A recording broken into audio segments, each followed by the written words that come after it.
नमस्कार दोस्तों, एक और बेहतरीन प्रैक्टिस सेट लेकर आपके सामने हम उपस्थित है जो कि सेट नंबर 28 है। इस प्रैक्टिस सेट में जितना क्वेश्चन लिया गया है, काफी इंपोर्टेंट क्वेश्चन लिया गया है। पिछला कुछ दिनों से जितना सेट कराते हैं, सब का सब इंपोर्टेंट क्वेश्चन ही हम लेकर आते हैं, जो कि एग्जाम के लिए बहुत महत्वपूर्ण क्वेश्चन है।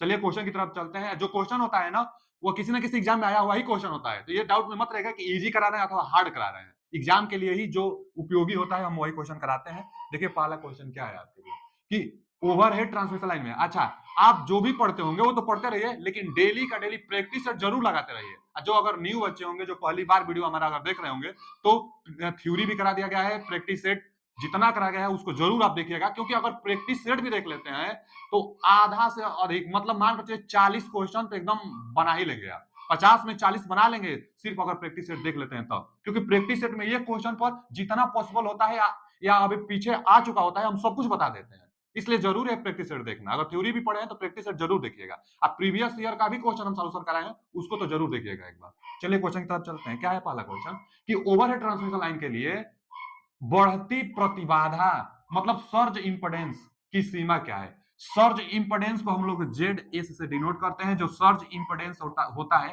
एल बटा में सी होता है। सर्ज इंपेडेंस से क्वेश्चन यह पूछा था कि सर्ज इंपेडेंस किस पर निर्भर नहीं करता है।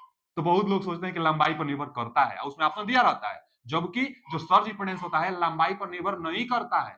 तब यहाँ क्या है एल, तो एल इंडक्टेंस है, सी क्या है कैपेसिटेंस है।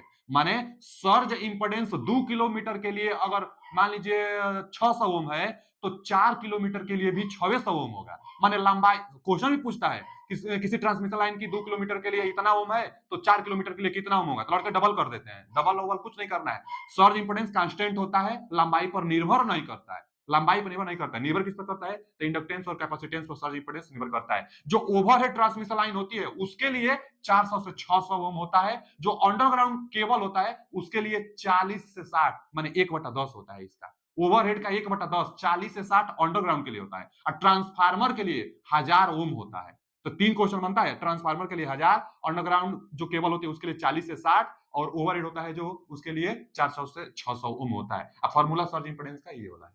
चलिए आगे, अगला क्वेश्चन है कि स्ट्रिंग दक्षता का प्रयोग स्ट्रिंग में श्रृंखला या समांतर में संयोजित थायरिस्टर के उपयोग की डिग्री को मापने के लिए किया जाता है। देखिए यहाँ थायरिस्टर में डिग्री को मापने के लिए किया जाता है, स्ट्रिंग इफिशियंसी के बारे में बता रहा है। लेकिन स्ट्रिंग इफिशियंसी दो जगह आता है, एक तो थायरिस्टर में डिग्री को मापने के लिए, एक जगह और आया था ये स्ट्रिंग इफिशियंसी जो इंसुलेटर होता है ना बच्चा, जो इंसुलेटर होता है, जैसे मान लीजिए कि सस्पेंशन टाइप इंसुलेटर है, तो जो इंसुलेटर होता है और यहाँ से क्या होता है ट्रांसमिशन लाइन का केबल होता है।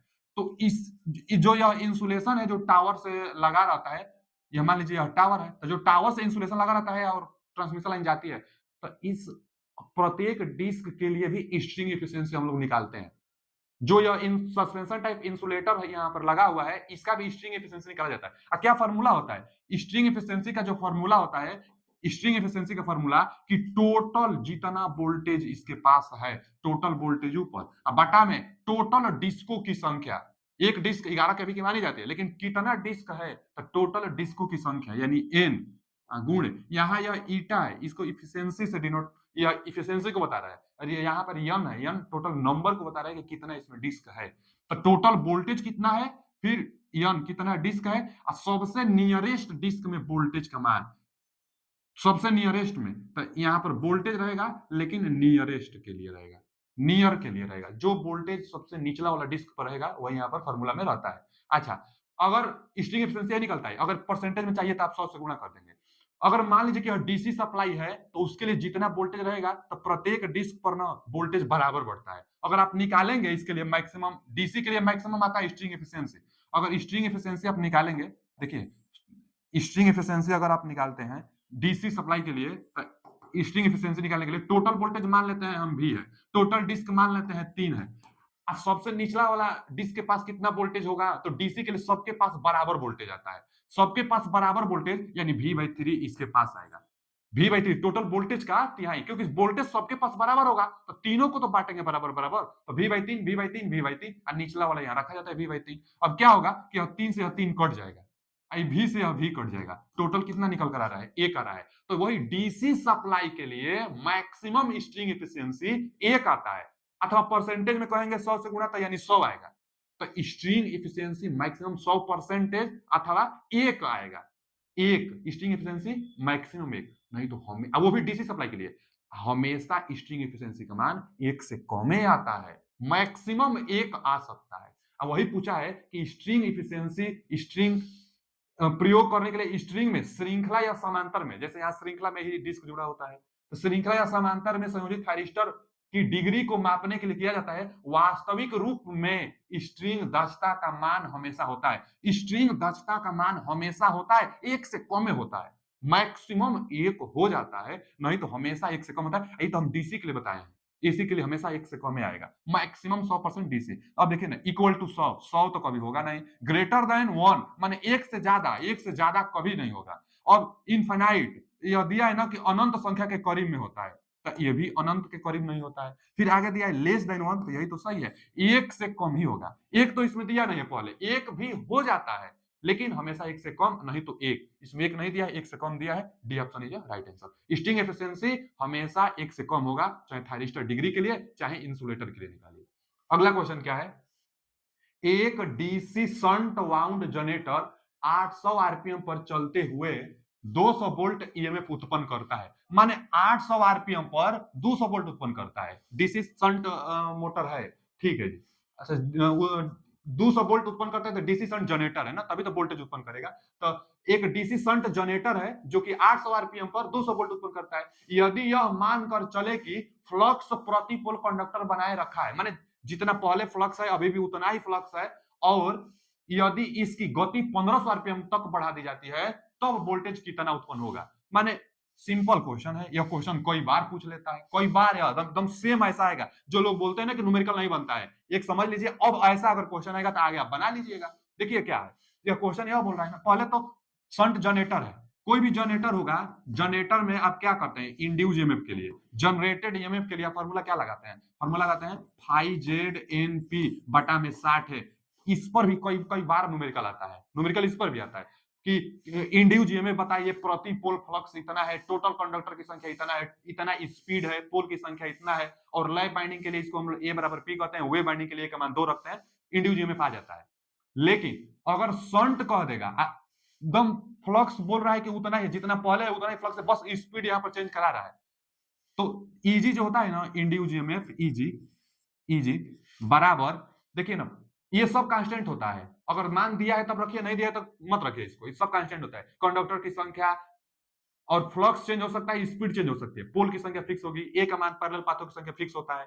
तो यह जो इजी होता है, फाई और एन पर बस निर्भर करता है, फाई और एन पर बस निर्भर करता है। यह भी फॉर्मूला कई बार आ जाता है ना कि जो इंड्यूस ईएमएफ होता है वो किसके अनुक्रमानुपाती होता है, निम्न में से बताइए, तो फाई और एन के अनुक्रमानुपाती इजी होता है। अब हम लोग बताते हैं कि जो शंट होती है, शंट में फ्लक्स कांस्टेंट होता है, इसलिए जो इजी होता है एन के अनुक्रमानुपाती हो जाता है। शंट तो कांस्टेंट हो जाता है, शंट वाला में, शंट जनरेटर में कांस्टेंट फ्लक्स हो जाता है, तो जो इजी होता है एन के अनुक्रमानुपाती, इसीलिए E1 बटा में E2, यह इंड्यूस ईएमएफ है, अनुक्रमानुपाती है स्पीड के, E1 बटा में E2 बराबर N1 बटा में N2।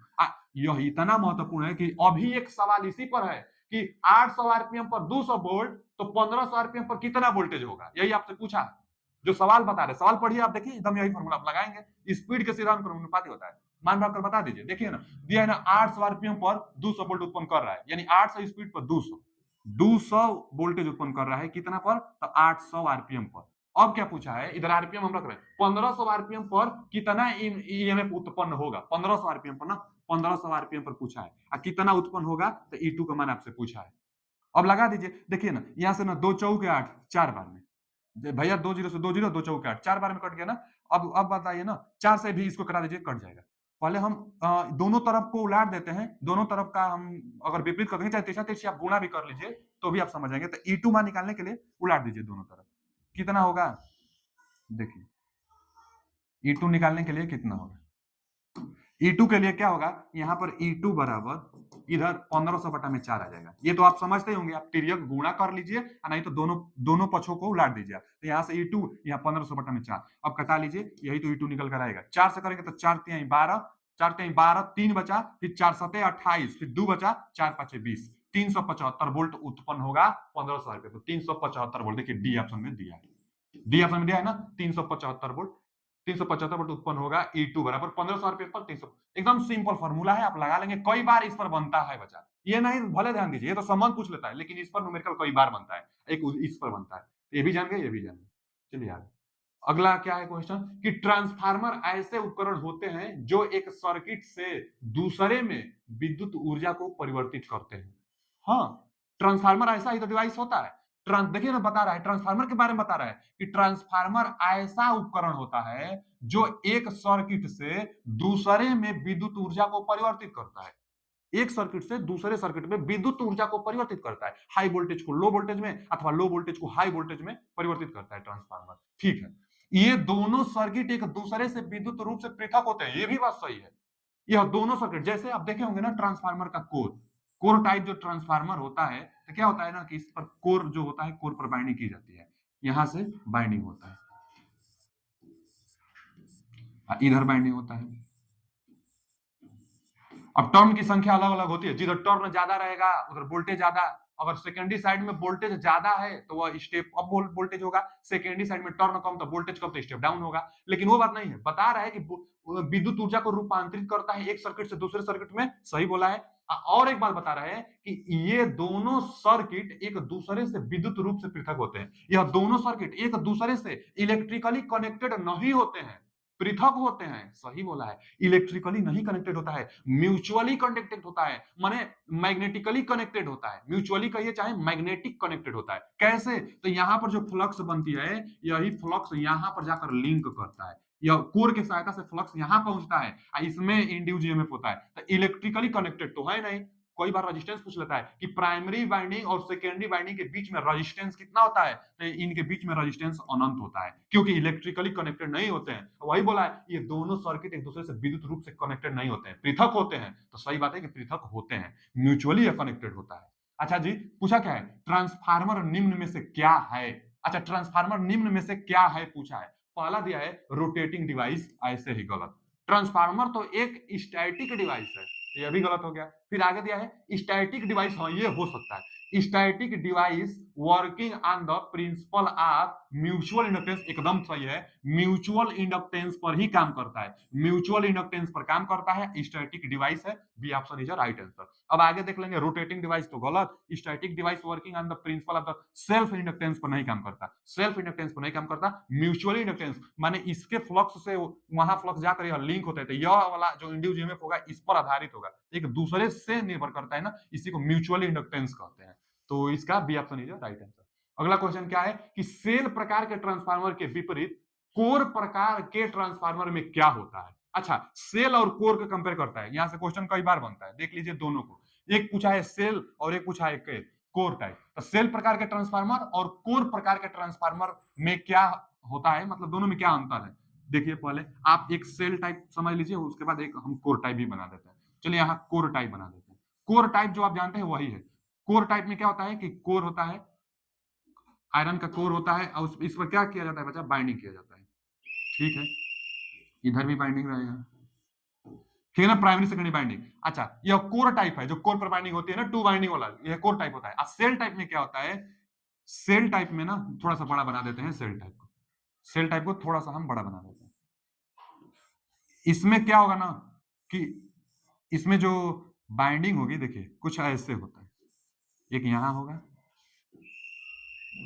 एक यहां होता है, ठीक है ना। अब देखिए, यह कोर है, यह भी कोर है, यह भी कोर है, लेकिन इसमें लिंब की संख्या 3 होता है, और कोर टाइप में लिंब की संख्या 2। लिंब क्या होता है, जो वर्टिकली होता है, इसी को लिंब कहते हैं। एक यहाँ वर्टिकली, एक यहाँ वर्टिकली, तो इसमें लिंब की संख्या 2 है, इसमें लिंब की संख्या एक यहाँ और एक यहाँ, इसमें 3 लिंब होता है। यह कौन सा, यह सेल टाइप है, वह कोर टाइप है। तो सेल टाइप में 3 लिंब होता है, जबकि कोर टाइप में सिर्फ 2 लिंब होता है। योक एक पूछता है, तो योक जो हॉरिजॉन्टली होता है, तो इसमें भी योक 2 होता है, इसमें भी योग 2 होता है। तो योग तो दोनों में 2-2 होगा, लेकिन लिंब सेल टाइप में 3 होगा। इसमें लिंब क्या होगा, जो वर्टिकली होता है उसी को लिंब कहते हैं, तो इसमें लिंब कितना होगा, लिंब इसमें 2 होगा। अच्छा जी, और बात समझिए, इसमें मान लीजिए कि इसमें बाइंडिंग जो भी आप करते हैं, जो भी आप बाइंडिंग करते हैं, तो मैग्नेटिक फ्लक्स पाथ जो होगा वह 2 होगा, यहां से एक इधर जाएगा और एक इधर जाएगा, यानी 5/2 फ्लक्स इधर जाता है, अब 5/2 फ्लक्स इधर, यानी फ्लक्स के लिए 2 रास्ता इसमें है, इसमें फ्लक्स के लिए सिर्फ एक ही रास्ता है। फ्लक्स के लिए सिर्फ एक रास्ता कोर टाइप में और फ्लक्स के लिए दो रास्ता सेल टाइप में होता है। अब सोचिए आप कि जब फ्लक्स के लिए दो दो रास्ता है तो इसमें लीकेज कम होगा, इसमें एक ही रास्ता है तो इसमें लीकेज ज्यादा होगा। जब लीकेज फ्लक्स इसमें ज्यादा होगी तो इसमें लॉसेस ज्यादा होगी, इसमें लॉसेस कम होगा। सवाल पढ़ते हैं, सेल प्रकार के ट्रांसफार्मर के विपरीत कोर प्रकार के ट्रांसफार्मर में क्या होता है। अब दिया है और सिंगल मैग्नेटिक सर्किट, किसके लिए पूछा है, कोर प्रकार के ट्रांसफार्मर में क्या होता है, तो कोर प्रकार के ट्रांसफार्मर के बारे में पूछ रहा है। और कोर प्रकार के ट्रांसफार्मर में क्या होता है, पहला दिया है सिंगल मैग्नेटिक सर्किट, ये सही बात है, सिंगल मैग्नेटिक सर्किट होता है, पहला तो सही है। आगे लेस लॉसेस, कह रहा है कि कम लॉसेस होगा, गलत बोल रहा है, इसमें तो लॉसेस ज्यादा होगा, एक ही रास्ता है तो लॉसेस इसमें ज्यादा होगा, यह बात तो गलत बोला है, ये सही है। अच्छा आगे, सिलेंड्रिकल बाइंडिंग और कंसेंट्रिक बाइंडिंग, तो देखिए ना सिलेंड्रिकल बाइंडिंग अथवा कंसेंट्रिक बाइंडिंग भी हो सकता है, तो ये भी बात सही है, बाइंडिंग तो दोनों कर सकते हैं, सिलेंड्रिकल बाइंडिंग और कंसेंट्रिक बाइंडिंग। ठीक है जी, आगे टू लिंब, मतलब दो होता है, टू लिंब होता है, ये भी बात सही है, दो लिंब होता है, सिलेंड्रिकल बाइंडिंग और कंसेंट्रिक बाइंडिंग भी हो सकता है। आगे दिया है कि सिंगल मैग्नेटिक पाथ होता ही है, एक ही ऑप्शन गलत है। इसमें पूछा क्या है कि सेल प्रकार के ट्रांसफार्मर के विपरीत कोर प्रकार के ट्रांसफार्मर में क्या होता है, इसमें क्या होता है, तो यह गलत, इस मतलब कि यह गलत पूछा था।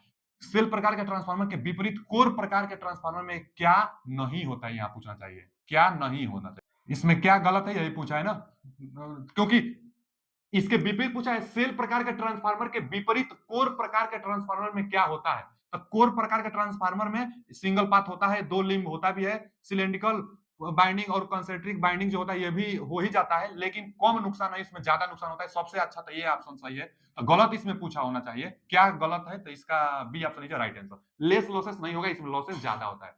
बाकी इसके विपरीत पूछा है ना उसमें, तो इसके विपरीत यही है कि इसमें लॉसेस कम होगी, उसमें लॉसेस ज्यादा होगा, यहाँ कम लॉसेस, उसके लिए बोल रहा है ना कि कोर प्रकार के ट्रांसफार्मर में आप बताइए, तो कोर प्रकार में लॉसेस ज्यादा होता है, यहाँ पर B option is right answer. हालांकि सिलेंड्रिकल बाइंडिंग और कंसेंट्रिक बाइंडिंग इसमें भी हो सकता है, बाइंडिंग इसमें भी आप दोनों कर सकते हैं, लेकिन यहाँ पर लॉसेस वाला ज्यादा विकल्प सही है। कभी भी विकल्प लगाया जाता है कि जो सबसे अच्छा विकल्प हो, तो ये बाइंडिंग तो आप इसमें भी कर सकते हैं, लेकिन लॉसेस देखिए साफ पता चल रहा है कि जो लॉसेस होगा उसमें ज्यादा लॉसेस होता है, अब बोल रहा है कि लॉसेस कम होगा, ये उसी के लिए बोल रहा है क्योंकि यहाँ पर ये कोर प्रकार के ट्रांसफार्मर में क्या होता है, तो क्या गलत होता है, तो गलत होगा, B option is right answer. अगला क्या है, अगला है अग्रगामी और पश्चगामी दोनों शक्ति गुणकों के तहत, माने लीडिंग पावर फैक्टर और लैगिंग पावर फैक्टर दोनों पर काम करने वाली क्षमता के अलावा निम्नलिखित में से कौन सा सिंक्रोनस मोटर का लाभ है, तो सिंक्रोनस मोटर सेल्फ स्टार्टेड नहीं होता है, यह कांस्टेंट स्पीड पर चलता है और तीनों पावर फैक्टर पर काम कर सकता है, तो यहाँ पर कांस्टेंट स्पीड से चलता है, B option is right answer. जो सिंक्रोनस मोटर होगा वो तीनों स्पीड पर, माने वो कांस्टेंट स्पीड पर हमेशा चलेगा, चाहे पावर फैक्टर कोई भी हो, पावर फैक्टर लीडिंग हो, लैगिंग हो, यूनिटी हो, हमेशा कांस्टेंट स्पीड से सिंक्रोनस मोटर चलता है। सिंक्रोनस मोटर को पावर कंडेंसर के रूप में भी प्रयोग किया जाता है। आगे क्या है बचा, सिंगल फेज इंडक्शन मोटर को सेल्फ स्टार्ट बनाने के लिए, हाँ जी सिंगल फेज इंडक्शन मोटर को सेल्फ स्टार्टेड बनाई जाती है। अच्छा जी, तो सेल्फ स्टार्टेड बनाने के लिए एक विधि मोटर को शुरू करने के लिए सिंगल कैपेसिटर को नियोजित करना है, ठीक है, कैपेसिटर लगाई जाती है। कैपेसिटर किसमें लगता है पहले ही बता दें आपको, जो कैपेसिटर होता है स्टार्टिंग बाइंडिंग में लगता है, कैपेसिटर कहां लगता है, स्टार्टिंग बाइंडिंग में हमेशा, तो वही पूछा है कि एक सिंगल कैपेसिटर को लगाना है। अच्छा जी, निम्न में से किसके साथ यह कैपेसिटर सीरीज में जुड़ा होता है, किसके साथ कैपेसिटर सीरीज में जुड़ा होता है, हमेशा स्टार्टिंग बाइंडिंग, रनिंग बाइंडिंग नहीं, स्टार्टिंग बाइंडिंग का रेजिस्टेंस भी ज्यादा होता है, उसी के साथ कैपेसिटर सीरीज में जुड़ता है, तो स्टार्टिंग बाइंडिंग के साथ, B option is right answer. ये सब क्वेश्चन पूछा हुआ है एग्जाम में, बस लिखावट बड़ा है, अगर आप थ्योरी अच्छा से पढ़े हैं तो एकदम आसान क्वेश्चन आपको प्रतीक दिखाई देगा, जो जानता है थ्योरी एकदम आसान क्वेश्चन है, जो नहीं जानता है पता नहीं क्या क्या सब लिख दिया है उसके लिए तो हार्ड ही होगा, आप थ्योरी जरूर पढ़िएगा। स्टार्टिंग बाइंडिंग इसका सही जवाब होगा, जो कैपेसिटर लगता है स्टार्टिंग बाइंडिंग में होता है, स्टार्टिंग बाइंडिंग रनिंग बाइंडिंग दो बाइंडिंग होती है, दोनों बाइंडिंग 90 अंश के एंगल पर होता है, उसके साथ सीरीज में होता है एक सेंट्रीफ्यूगल स्विच भी लगता है, 75% की स्पीड पर जाने पर सेंट्रीफ्यूगल स्विच ओपन होता है, तो फिर सर जो कैपेसिटर होता है वो भी अलग हो जाता है, चाहे जो स्टार्टिंग बाइंडिंग होती है अलग हो जाती है, तो बहुत उसमें है, आप पढ़िएगा उसको। आगे क्या है, थर्मल पावर प्लांट में निकास भाप को संघनित, इसको कंडेंसर कहते हैं,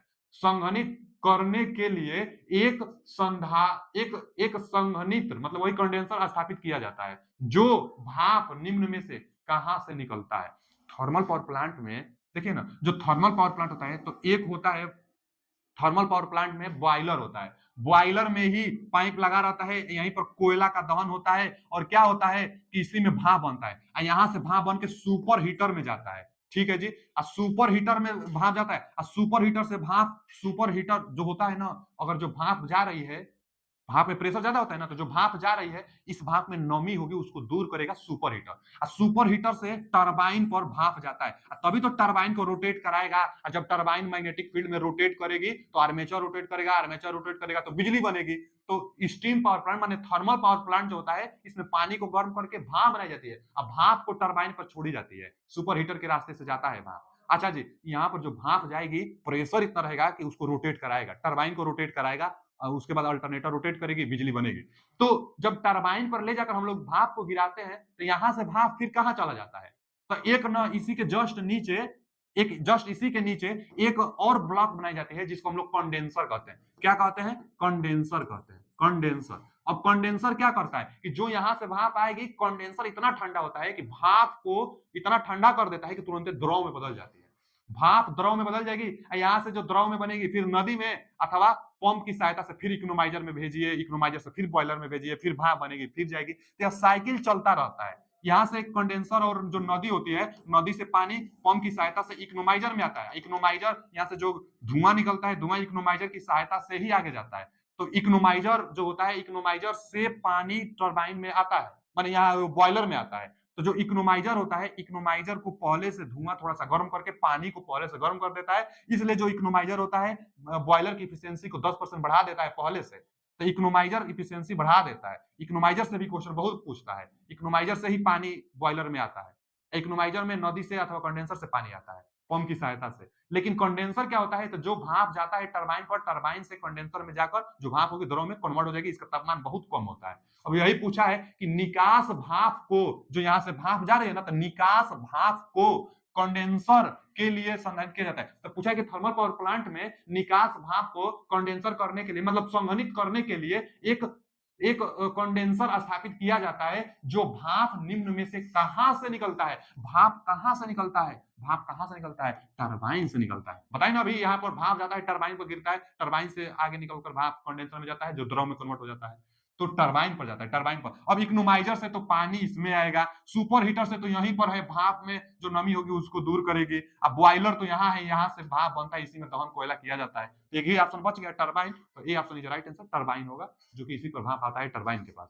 अगला क्वेश्चन क्या है, एक डीजल इंजन में गवर्नर, बहुत बार यह पूछता है गवर्नर को। जो गवर्नर होता है स्पीड से रिलेटेड होता है, स्पीड को मेजर करता है, रेट फ्लो जितना स्पीड होगा उसी को मेजर करके बताता है गवर्नर। तो गवर्नर क्या नियंत्रित करता है, तो अब दिया है फ्यूल वॉल्यूम, आयतन को नहीं भैया, स्पीड से होता है, दबाव को नहीं, तापमान को नहीं, प्रवाह दर को, यही सही है, प्रवाह दर मतलब स्पीड, स्पीड को मेजर करता है। Fuel flow rate, flow rate को गवर्नर, गवर्नर कई बार पूछता है, गवर्नर स्पीड से रिलेटेड है, आप जानते रहिएगा। इसका कौन सा option, A option is right answer, कई बार गवर्नर पूछता है।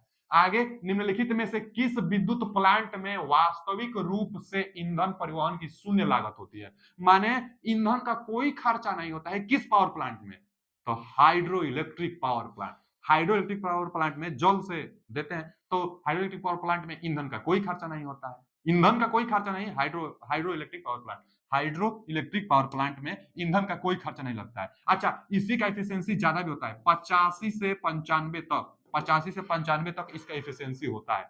अच्छा, थर्मल पावर प्लांट इंडिया में सबसे ज्यादा है और इसका एफिशिएंसी कम होता है, कितना होता है, लगभग 40% के आसपास। थर्मल पावर प्लांट की एफिशिएंसी 40% के आसपास होता है।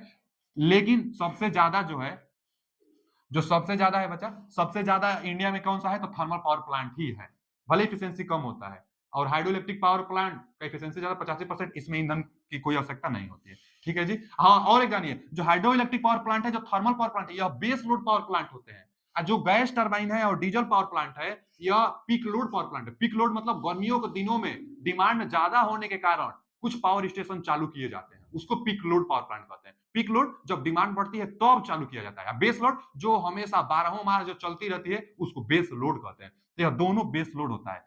अगर हाइड्रोइलेक्ट्रिक पावर प्लांट में भी कई टाइप्स होता है, तो उसमें एक टाइप्स आता है पौंडेज और विदाउट पौंडेज, तो वह एक प्रकार है जो कि पीक लोड पर काम किया जाता है। नहीं तो जर्नली अगर पूछता है आपसे कि hydroelectric power plant base load में आता है कि पीक लोड में, आप बेस लोड ही बताइएगा। बेस लोड और थर्मल को भी बेस लोड में, ये दोनों को पीक लोड में। चलिए आगे चलते हैं। अगला क्वेश्चन है ना कि एक 250 वोल्ट वाली लैंप का कुल फ्लक्स 4000 लूमेन है। अच्छा जी, कुल फ्लक्स 4000, इतना वोल्टेज है, ठीक है। इसमें 0.8 एम्पियर की विद्युत धारा प्रवाहित होती है, ये भी बात ठीक है। मीन स्फेरिकल कैंडल पावर प्रति वाट का मान लगभग कितना होगा? प्रति वाट पूछा है, लेकिन क्या पूछा है? Mean spherical candle power. क्या पूछा है? Mean spherical candle power, MSCP आपसे पूछा है। एमएससीपी के लिए फॉर्मूला क्या हम बताए थे इल्यूमिनेंस वाले अध्याय में, कि जो मीन स्फेरिकल कैंडल पावर होती है, इसके लिए टोटल फ्लक्स बटा में 4 पाई। मीन स्फेरिकल पूरा एक गोला के कारण, इसलिए 4 पाई। अच्छा, हेमी स्फेरिकल कैंडल पावर एक आता है, चाहे सेमी देता है चाहे हेमी स्फेरिकल कैंडल पावर, तो उसमें आता है 2 पाई।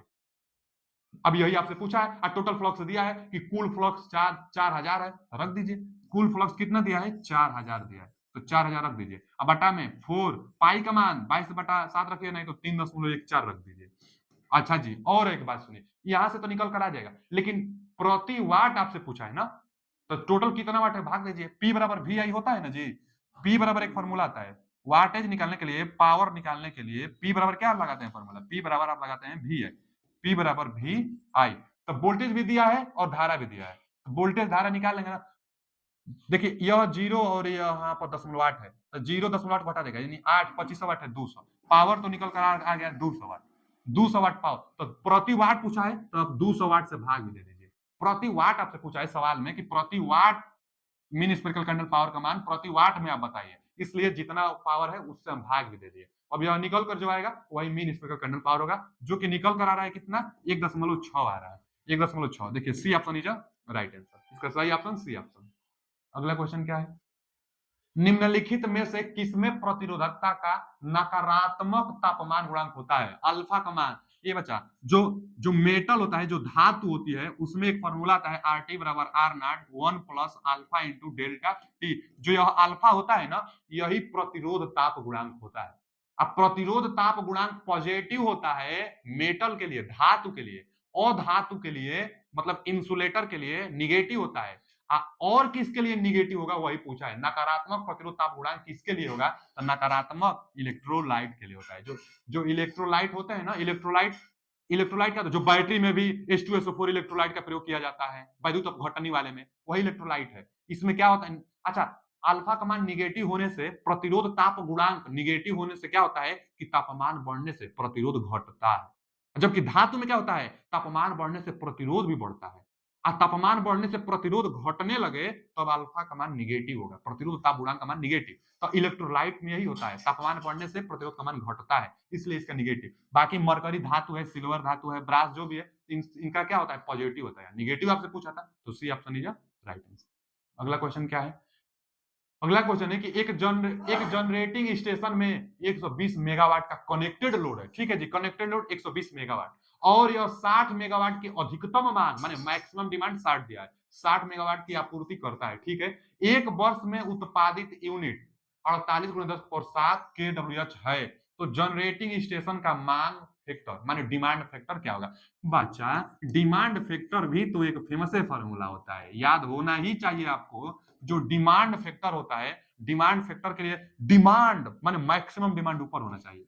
मैक्सिमम डिमांड फैक्टर में मैक्सिमम डिमांड ऊपर, कनेक्टेड लोड नीचे होता है। कनेक्टेड लोड जो होता है वह नीचे होना चाहिए, कनेक्टेड लोड नीचे होना चाहिए। बस यही फॉर्मूला है। देखिए ना, 2 ही 3 4 फॉर्मूला बहुत ज्यादा फेमस है। एक डिमांड फैक्टर, एक लोड फैक्टर, एक पावर प्लांट कैपेसिटी वाला जो कि पावर प्लांट फैक्टर आता है, एक यूटिलाइजेशन फैक्टर। बस यही 3 4 फॉर्मूला बहुत ज्यादा फेमस होता है, इसी पर सवाल बनता ही है। तो डिमांड फैक्टर के लिए मैक्सिमम डिमांड बटा में कनेक्टेड लोड दिया होगा 60 मेगावाट अधिकतम मांग, यानी मैक्सिमम डिमांड 60 दिया है। अच्छा जी, बाटा में कनेक्टेड लोड दिया 120 मेगावाट कनेक्टेड लोड है, तो 120 मेगावाट कनेक्टेड लोड है।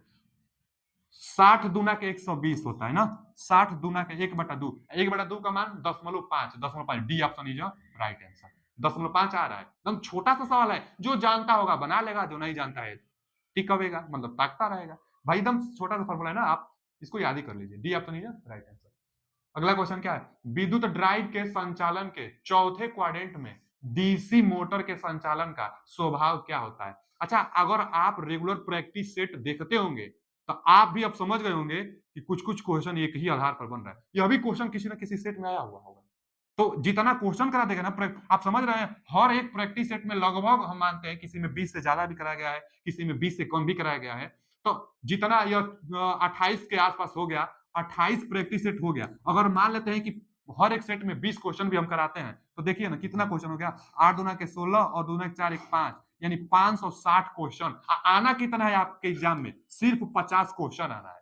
अब 560 जो क्वेश्चन हुआ होगा, हर एक क्वेश्चन पर हम बताए होंगे कुछ ना कुछ, कितना कॉन्सेप्ट आपको तैयार हो गया होगा। अब बस आना है 50, तो कहां से आएगा। इसलिए प्रैक्टिस सेट बहुत जरूरी है। जितना प्रैक्टिस सेट है 2 बार देखिए, 3 बार देखिए, प्रैक्टिस सेट आप जरूर देखिए। अच्छा जी, तो यहां दिया है ना कि एक विद्युत ड्राइव के संचालन के लिए चौथे क्वाड्रेंट में डीसी मोटर के संचालन का स्वभाव क्या होगा। चौथे क्वाड्रेंट के लिए पूछा है, 4 क्वाड्रेंट होता है, ध्यान में रख लीजिएगा।